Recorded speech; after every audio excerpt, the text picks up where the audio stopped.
My initial thought was take the journalism idea and expand it. I wanted to do something that touched people. Somehow in the back of my mind, I didn't know how I could connect serving others with writing.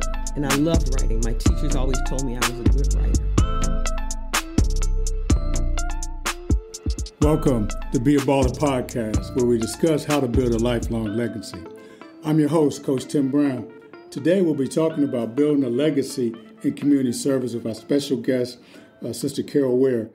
Today on the show, Carol will share her commitment to being a positive role model for women in community service and how impacting the next generation of servant leaders. Carol, welcome to the show. Thank you. Glad to be here. Yeah, I'm excited about this opportunity. You know, we've been together for a while at Second Baptist Church, and then you are a Cleveland native as well. That's right, so absolutely. Yeah, we had a lot of Cleveland folks on the show, kind of partial to that. You know, you grew up in Cleveland during the, as we call the good old neighborhood days. Can you talk about the village that raised you? Sure. Coming up in Cleveland in the late 50s, early 60s was a time where people got together and the whole neighborhood was your family, no matter where it was. The house that we lived in when I was born was a two-family house, and everybody around us, all those neighbors, played a part in everybody's child's role. One of our neighbors didn't have any children, but he was very pivotal in mine and my cousins who lived in the same house. He played a lot of roles in our house. He was a positive role model outside of looking at just my dad. But everybody was there. My grandmothers, both of my grandmothers were around me. I spent time with both of them. My one grandmother lived actually in the same area where the school was. So when my parents had to go to work, I just came home from school and went to her house. So that was an automatic. So we had a relationship. And then, like I said, my friends that I grew up in, I still have some of those friends to this day. We had connections with all of our parents. All of our parents was everybody's parent. Right. That was normal. Right.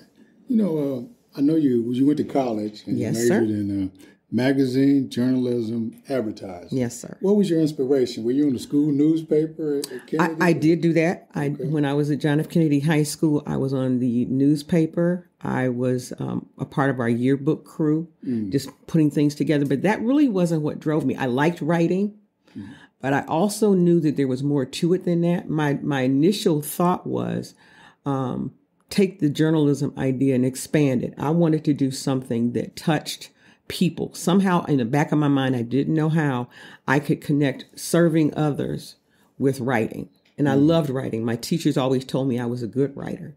So I wanted to do creative stuff. I didn't want to do news stuff. I didn't want to do the reporter. I didn't necessarily want to be on air doing the anchor programs. But when I went to college, the vast program that Bowling Green had offered news editorial, magazine, PR. It had different aspects of journalism, and it was required that you touched all of that. So I had a chance to actually walk through it and live it. And after doing that, I found ways to combine all those skills. And later, after I graduated, it really made sense because I used all those skills in almost every job that I had down the road, even if it didn't look like what I thought it was going to look like. Hey there, Clark Kellogg here. Building a legacy usually involves meeting the unique needs of others and being part of something bigger than yourself. That's why I love First Merchants Bank. First Merchants believes that helping communities prosper means more than just providing banking services. It means offering accessible financial education, expanded access to home ownership, and partnerships with local nonprofits to help raise up neighborhoods and lift families out of financial hardship. For resources and tools available to you, visit www.firstmerchants.com. Member FDIC, Equal Housing Lender. Speaking of that, can you talk about your career in broadcast and magazine journalism? Sure. So my plan when I first approached my senior year, I had actually interviewed with a TV station in Cleveland. Had been offered a position with the public relations office. It was just what I wanted, like the ideal job at the time. I also then had my first experience with real life, and the job offer was rescinded. Oh, wow. I later discovered it had nothing to do with my skill, but it had to do with some of the internal politics that was going on at the station, and someone else had been promised the job. that was mine. And that person didn't have skills. That person had no training, but that person knew the right person. So I ended up having to start from scratch, which was panic mode. Thank God I had a good relationship with my parents. And they said, don't sweat it. You're here at home with us. We're not putting you out on the street. We will support you. We'll find a way, which is how I ended up working with 2 small publications that were minority owned. So they didn't have a big budget. So my first job was actually $95 a week. Wow. But it gave me an opportunity to do the work with magazines that I had learned in class. I had to do the layout. This person had a magazine, but she didn't know how to put it together. She never had anyone who was trained to do that. So I was actually able to do layout. And we didn't have computers then. So I had to do it from scratch. With, by hand and everything.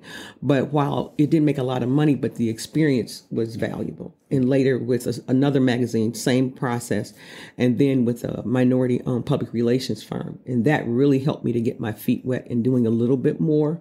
Because that PR person, while he had good skills, he had never had trained folks on his staff. And he hired me and another young lady with degrees in communications. We ran it. We ran the whole business. So I was an account, quote, executive and handled contracts with several banks. My largest one was with Cleveland Coca-Cola Bottling Company. And I did their internal newsletter at the time. But with that came an opportunity to merge 2 things that I love. I love sports. I'm a huge sports person. Actually played basketball and ran track. So I had a real connection to sports. Always wanted to do something with sports. I saw a way to connect sports with that writing piece.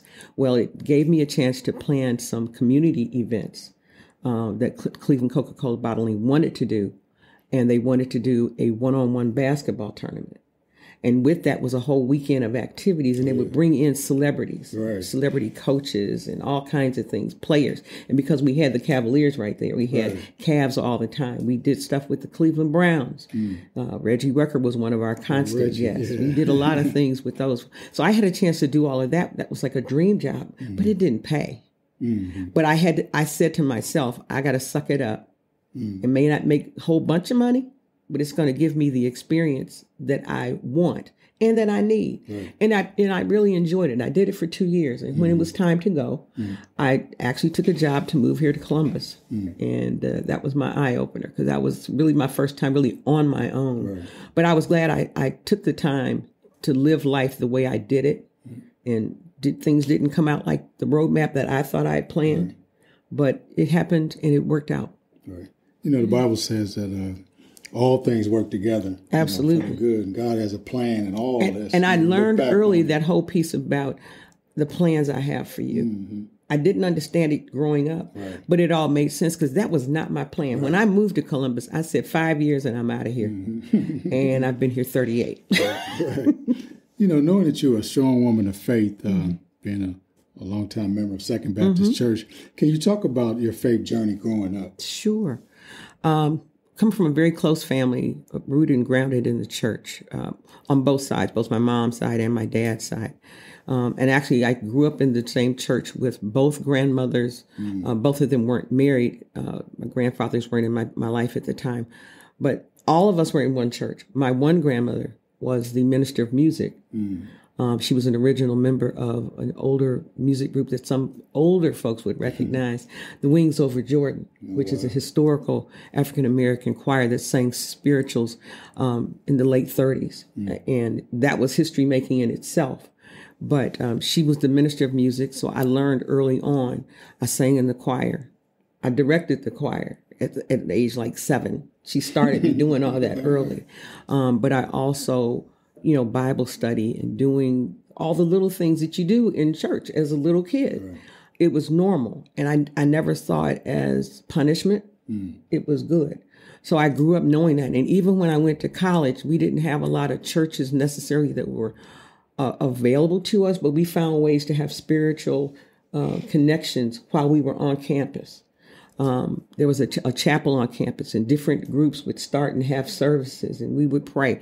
It didn't have to be an organized setting at the time, but I never lost sight of my relationship with God because I knew that's what was going to get me through no matter what. And I learned that as a child and it just stuck with me. It was not a problem. Speaking of that, you're blessed to have your mother just celebrate her 100th birthday and still with you. Can you talk about your relationship with her and the inspiration you get from her every day? Sure. It's interesting. I've always felt I had a very close relationship with both my parents. I'm an only child. And I knew years ago I would be close to them. We would be friends, although I respected them as my parents. We had a positive relationship. And I was always sad when I heard other people talk about how they didn't get along with their parents, because I couldn't imagine that. Right. When my father passed in 2014, it was a no-brainer for me. I told my mother, well, you'll be moving to Columbus with me. Case closed. And she just said, okay.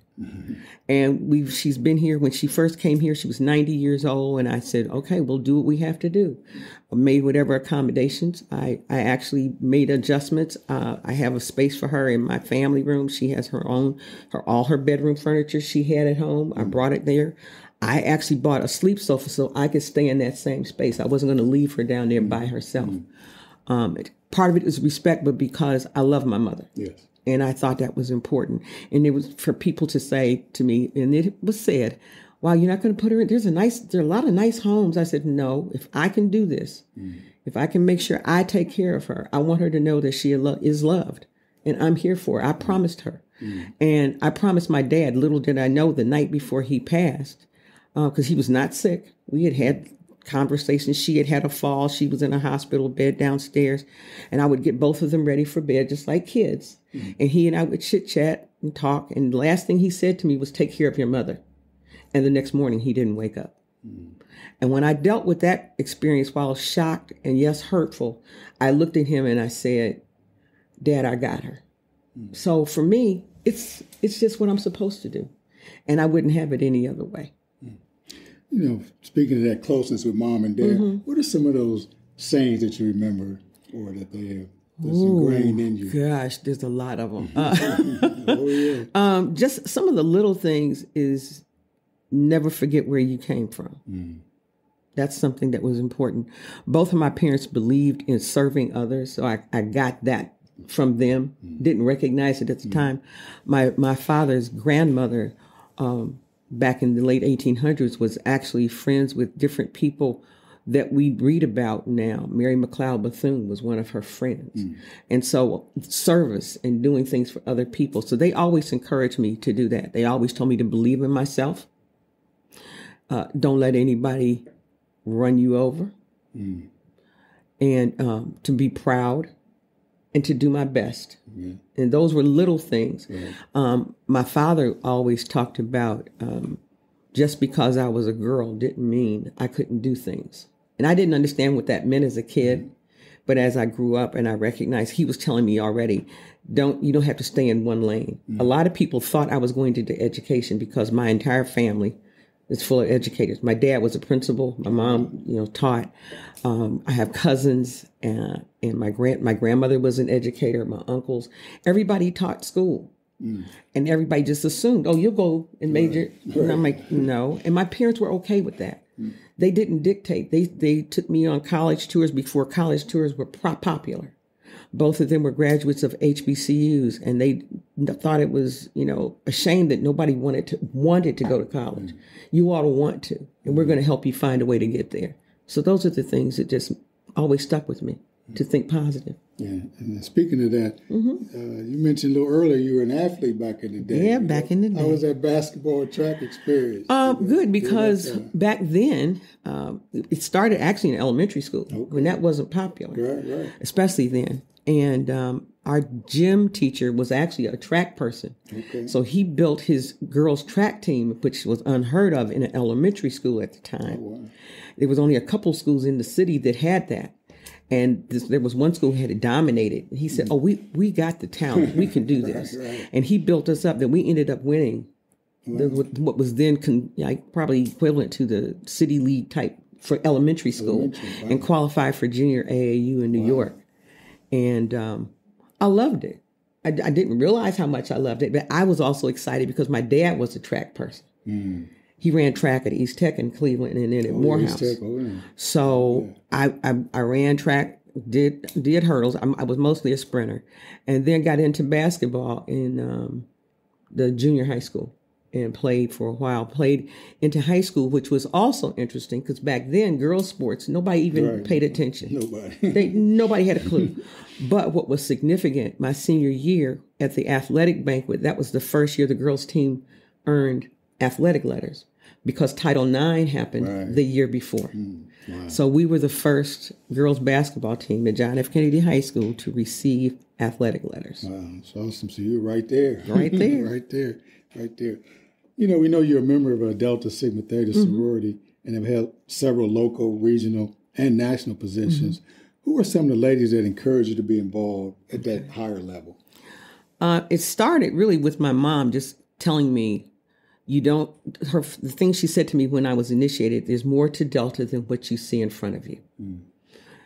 That has taken on different meanings as I've been in the organization for 47 years now.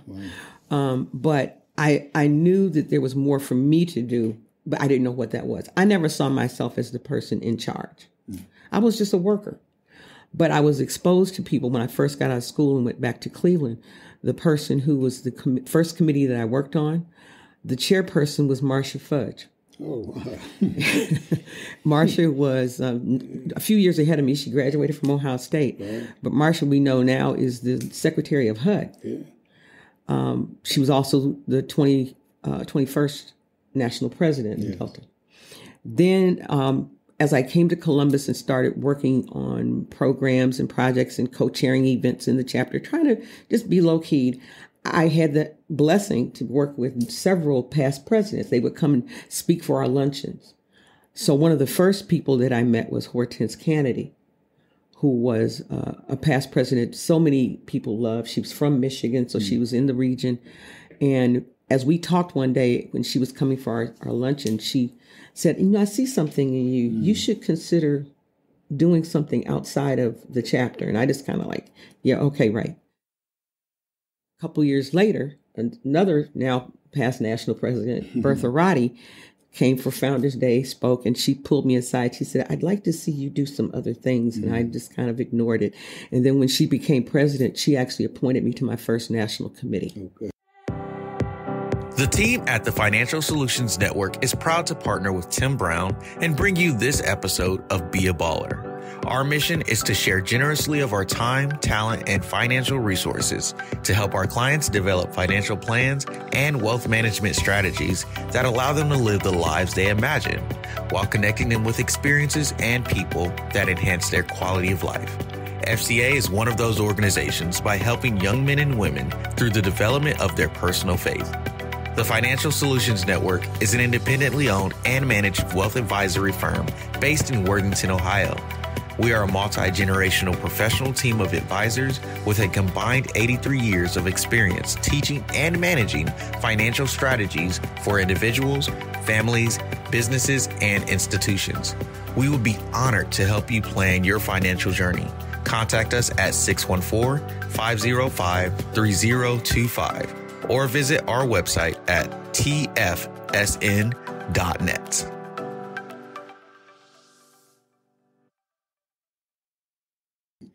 And then it started from there. And then being on that national committee, being exposed to others. Then I would say Gwendolyn Boyd, I worked with her on some things, and she's a past national president now, former president of Alabama State. She, historical in her own right as a scientist, an engineer. So with that, I had connections with different people, and it just started to happen. And I started to see myself offering skills that I realized that I had. So I then had the nerve to run for a regional office, which in itself was a challenge. Yeah. But to be able to be elected regional director over 8 states at the time, we now have the province of Ontario, Canada. But at the time, it was 8 states with all those people. But I didn't fear it. I saw it as an opportunity, and I said, I have something to offer. And then later, because of all of that, then was appointed to national board positions, and that's it. Right, that's awesome. As we think about sororities and fraternities, what does servanthood mean to you? Servanthood to me is giving to others without looking for something in return. Servanthood comes from your heart. that you find it, the desire to actually give to someone and to do for someone and to be what someone may need, without saying, I'm going to get accolades. It's not about you.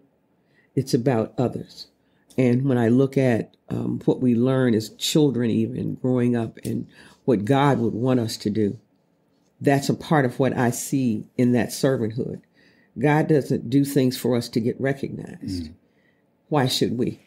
So servanthood for me is just giving of yourself to serve others without expecting anything back.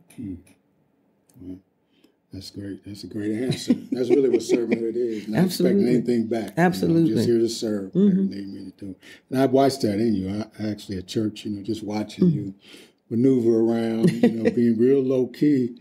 But just like those other ladies, there was something about you. There was something there, But it's just the way, just the way it was.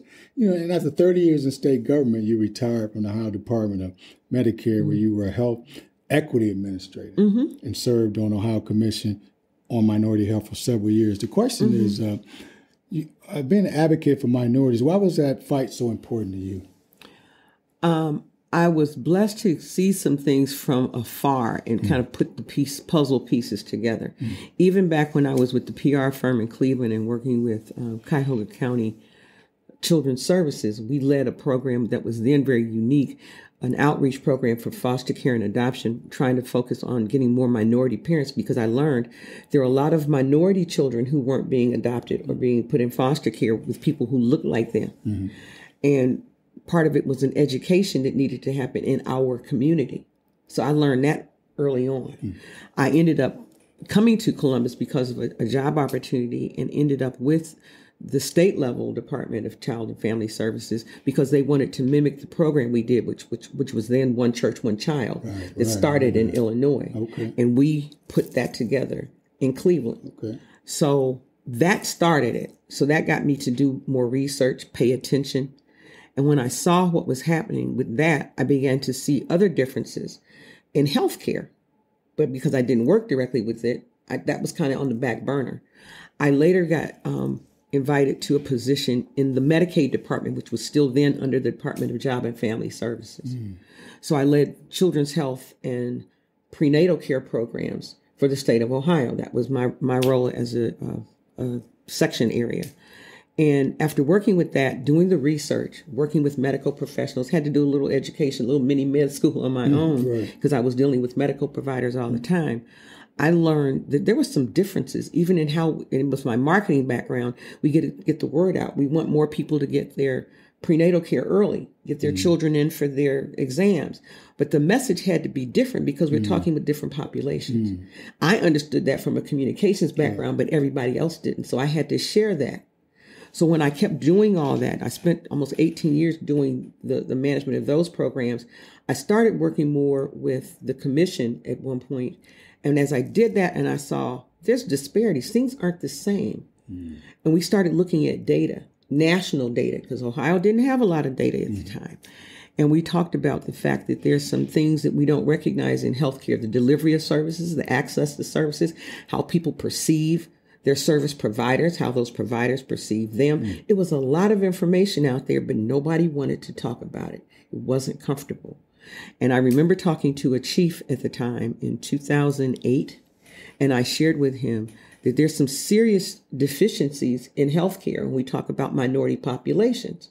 We need to track the data here in Ohio to make sure we're on target, because we might be missing some things, and other states are starting to do this. And the response I got at the time, that person said to me, well, where does it say we have to do this? I said, so you have to be told to do data collection on a certain population, but you didn't ask that question for others. So why don't we? So in 2010, when the Affordable Care Act came, and there's language in that, I marched back in there to him and said, here's where it says you have to do this. And we started collecting the data. Well, by that time, Medicaid had become its own department. It was no longer a part of Job and Family Services. And as they were trying to configure certain roles and responsibilities, there was finally an acknowledgement that they need to make health equity a priority. So they created a position as health equity administrator, and that became me. Wow. Now, of course, the sad part was there was no money with it. Okay. There was no staff with it. But I was health equity, but I was okay to do what I could do. But I had served on the commission representing the agency for 8 years. And so I got directly involved and had a chance to work with fabulous staff from the health department, Chip Allen and Angela Dawson, who is the executive director of the commission. And the three of us actually put together a team. And we did the work to make sure that Ohio was one of the first states to actually put language in contracts with the health plans that we worked with to provide care for Medicaid folks, that they were going to track and actually make health equity a priority. And it's in language in the contracts. That hadn't happened in a lot of states. And we ended up going around the country doing workshops, sharing how we came together and collaborated to create that. So your conversation here is why I do this podcast. People just don't know. They see people, but they really don't know the story. And then we see things happen and we don't know how they happen. Especially young people, they think stuff just happens. it just happens. It doesn't just happen. Somebody had to be at that table, not just pounding the table. And it's tough because when the pandemic first hit, and if you think back on the news reports we were hearing, and all of a sudden the talk was about the number of minorities who were dying. Yes. And the whys, the whole issue. And all of a sudden we start hearing conversations about, well, they're more prone to certain diseases. We shared all that. I still have data from reports I put together in 2005 and 2006 that said that exact same thing, but nobody wanted to hear that. And so now, unfortunately, we've lost lives, but now everybody recognizes, oh, so this really was a problem. Right. God has his way. He has his way. Getting everybody's attention. You mentioned about your mom and dad being HBCU graduates, and I'm reading your bio. I know you do a lot of work with United Negro College Fund. Can you tell the audience why education, and particularly is so important to you? Like I said, growing up in a family of educators, my mother went to Bluefield State College in Bluefield, West Virginia first, and then transferred and graduated from West Virginia State Institute. My father's a Morehouse man. Blessed to have been there with some names that people kind of recognize, like Martin Luther King. They were classmates. And Lerone Bennett, who was an editor that many people knew and a historian. They were roommates. So those kind of folks, having those, and hearing them talk about their experience, college was a no-brainer. But I also had relatives in the family who also went to West Virginia State. Some went to Miles College. We had a lot of folks who went to school. So I saw there was the focus on education. And I know my parents talked strongly about their experience, of course, thinking back into what years those were. They saw love and support with UNCF, with the colleges that make up now the UNCF. And when I saw that, I said, okay, so I went to a predominantly white university, but that didn't mean I can't give back to schools that benefit primarily students that look like me. So I started working before I moved here with the UNCF in Cleveland. And that was a way to be able to give back. I know my parents still contributed to their alma maters. Other friends of ours who went to other schools, and I began to know those, the Central State folks, the folks who went to Alabama State. My dad actually took some courses at Alabama State because he had a physics and math degree and he wanted to teach, so he had to take some education courses. He took them at Alabama State. So that connection told me that this is important and we need to honor education and make it positive. Even if everybody doesn't think they can go, we need to put it out there to make it say, maybe you might want to consider it, find a way. So that's why for all these years I've done as much as I could to help. And we do now at Second, one of the things we do every year, we started six years ago, Celebrate Education Sunday. And we come to church with our various school shirts on and we make it a big deal and we tie it into our team with the UNCF walk. And we've been blessed 3 years in a row to have won the mayor's trophy for our efforts in raising funds to get people in college. Right. I like that Education Sunday. For young people, you can't be what you don't see. That's right. And seeing people, and as you mentioned about your dad, being there, it becomes real to him. It's not made up. Right. He shared a lot, and I value even more now as an adult the stories they would tell. And I had a chance, we would go back and they would, visit some of their friends, and we would go back to Atlanta, and I had a chance to meet people who now I've read their names in books and things, and I've had a chance to meet those people, and know that they had relationships, but I heard their stories. When I met Benjamin Mays, who was the president of Morehouse when they were in school, and I actually had a chance to meet him, and I was like, wow, okay. And I knew the stories. I have his books, and I saw the things and the lessons that were learned. So this is something we need to value. Amen. You know, this broadcast is about legacy. What does that word legacy mean to you? Legacy to me is providing a foundation for someone to build on, something to leave for those who come behind you. You may not know who they are, but if you can leave something that they can learn from, grow from, refer to, help them see themselves maybe in a different light. Legacy means you've left something behind that someone will value. I remember when I look at things, my mom used to always tell me things. You never know what someone has gone through, but when they can tell you the story, you may learn from it way down the road. Way down the road. So I look at those kinds of stories, and I think that's what it is. I look at my family members. I look at friends of our family who I think have left legacy in different ways, because it's going to look different for everybody. Yes. And I think for me, it's just doing the best I can to be of service and, make sure that someone benefits, someone grows from it, and that I can feel good knowing that I've been able to make an impact. Make that impact, amen. This has been a great conversation. I enjoy it. As we turn the corner. You have a true servant's heart. Now, what is it about Carol Ware that keeps you serving the community and helping others reach their potential? What is that inside of you that says, hey, I want to help this person? I think it's just in my blood because I've done it naturally. Sometimes I'm not even aware I'm doing it. It's automatic for me.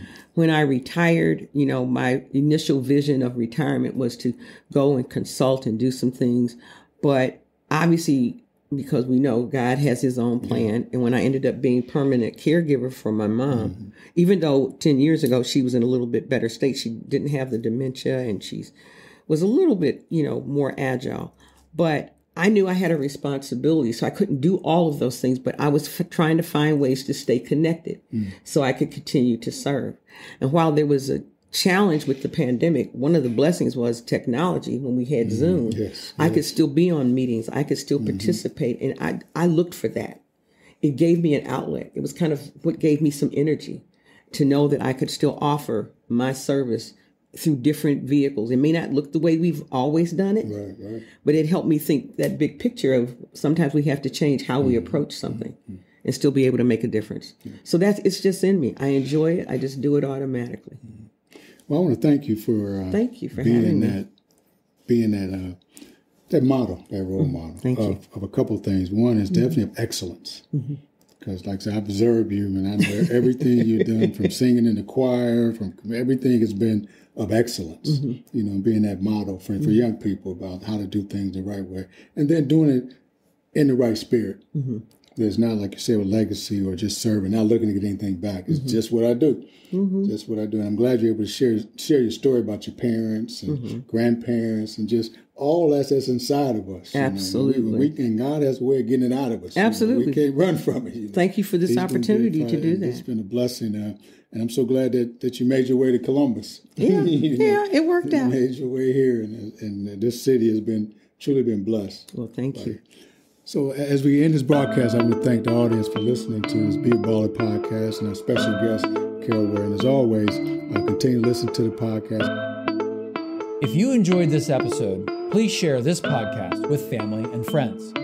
Be a Baller podcast is available on all major podcast stations. Be sure to come back next week as we continue to discuss on how to build a lifelong legacy. Until then, don't forget to be a baller. This podcast was created by Coach Tim Brown. It was edited by Tehran Howe and produced and recorded by the video production class of Worthington Christian High School.